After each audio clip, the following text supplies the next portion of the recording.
വ്യാപാരികളെ പ്രതിസന്ധിയിലാക്കുന്ന സർക്കാർ നയങ്ങൾ തിരുത്തണമെന്നാവശ്യപ്പെട്ട് വ്യാപാരി വ്യവസായി ഏകോപന സമിതിയുടെ നേതൃത്വത്തിൽ സംസ്ഥാന വ്യാപകമായി നടത്തുന്ന കടയടപ്പ് സമരം പുരോഗമിക്കുന്നു. സംസ്ഥാന സമിതി പ്രസിഡന്റ് രാജു അപ്സരയുടെ നേതൃത്വത്തിൽ നടത്തിയ വ്യാപാര സംരക്ഷണ യാത്ര തിരുവനന്തപുരത്തെത്തി.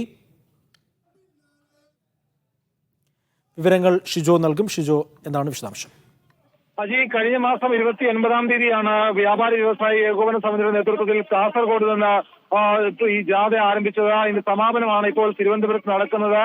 സമാപന ജാഥയിൽ ഇപ്പോൾ വ്യാപാരി വ്യവസായി ഏകോപന സമിതിയുടെ സംസ്ഥാന പ്രസിഡന്റ് രാജു അപ്സര സംസാരിക്കുകയാണ്. വ്യാപാര മേഖല നേരിടുന്ന പ്രശ്നങ്ങൾക്ക് ശാശ്വതമായിട്ടുള്ള പരിഹാരം കാണുക എന്ന് ആവശ്യപ്പെട്ടുകൊണ്ടാണ് ഇങ്ങനൊരു ജാഥ സംഘടിപ്പിച്ചിരിക്കുന്നത്. വ്യാപാര മേഖല തകർന്നാൽ കേരളം ശവപ്പുറമ്പാകുമെന്നുള്ള കാര്യമാണ് ഈ സമാപന സമ്മേളനത്തിൽ പ്രസംഗിച്ചുകൊണ്ട് പ്രസിഡന്റ് രാജു അപ്സര പറയുന്നത്. എന്തായാലും വ്യാപാര മേഖലയെ സംരക്ഷിക്കുക എന്ന് ആവശ്യപ്പെട്ടുകൊണ്ടാണ് കഴിഞ്ഞ മാസം 29-ാം തീയതി ജാഥ തുടങ്ങിയത്. അതിന്റെ സമാപന സമ്മേളനം തിരുവനന്തപുരത്ത് ഇപ്പോൾ പുരോഗമിക്കുകയാണ്. ഇന്ന് കേരളത്തിലെ എല്ലാ വ്യാപാര സ്ഥാപനങ്ങളും അടച്ചിട്ടുകൊണ്ടാണ് ഈ പ്രതിഷേധത്തിന്റെ ഭാഗമായത്.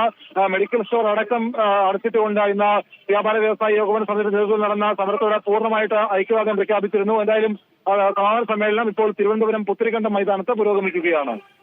ശരി, ഷിജോ കുര്യനാണ് വിവരങ്ങൾ നൽകിയത്.